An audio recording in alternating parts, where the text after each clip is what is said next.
FM 100.6 मेगाहर्ट्झवर Akashvani नागपूरचे विविध भारती केंद्र आहे. 6:58 झाली आहेत. शोध प्रसारित करीत आहोत ठळक मराठी बातम्या. आकाशवाणी नागपूर संस्कृती भेलोंडे आपल्याला ठळक बातम्या देत आहे.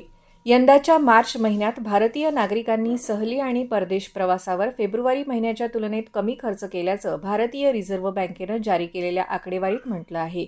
फेब्रुवारी महिन्यात भारतीय नागरिकांनी परदेश प्रवासावर $1.30 कोटी खर्च केले, तर मार्च महिन्यात हा खर्च $1.09 कोटी होता, असं यात म्हटलं आहे. परराष्ट्र व्यवहार मंत्री डॉक्टर एस जयशंकर आणि अमेरिकेचे परराष्ट्र मंत्री मार्को रुबियो यांच्यामध्ये आज नवी दिल्लीतील हैदराबाद हाऊस इथं द्विपक्षीय बैठक झाली. यावेळी सेमीकंडक्टर उद्योग, दुर्मिळ खनिजं याबाबत भारत आणि अमेरिकेत सहकार्याचं धोरण आखण्यावर सहमती झाल्याचं परराष्ट्र व्यवहार मंत्री डॉक्टर एस जयशंकर यांनी बैठकीनंतरच्या संयुक्त पत्रकार परिषदेत सांगितलं. गडचिरोली जिल्हा नक्षलमुक्त झाल्याच्या घोषणेपूर्वी नक्षल्यांनी जंगलात सुरू केलेला शस्त्रनिर्मितीचा कारखाना उद्ध्वस्त करण्यात पोलिसांना यश आलं आहे. आत्मसमर्पण केलेल्या नक्षल्यांनी दिलेल्या माहितीवरून पोलिसांनी ही शस्त्रास्त्र हुडकून काढली आहेत. पोलिसांनी बिनागुंडाच्या जंगलात शोध घेतला असता त्यांना मोठ्या प्रमाणात स्फोटकं, शस्त्र आणि अन्न साहित्य आढळून आलं. पोलिसांनी ते तिथेच नष्ट केलं.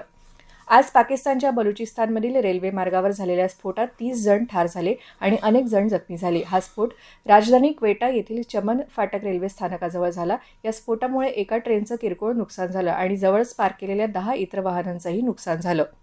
रशियानं काल रात्रभर युक्रेनवर जोरदार हल्ले करत हायपरसॉनिक अरेशनिकसह 4 प्रकारच्या क्षेपणास्त्रांचा वापर केला. मॉस्कोकडून रशियातील नागरी ठिकाणांवर कीवनं केलेल्या हल्ल्यांना प्रत्युत्तर म्हणून ही कारवाई करण्यात आल्याचं मॉस्कोनं सांगितलं आहे.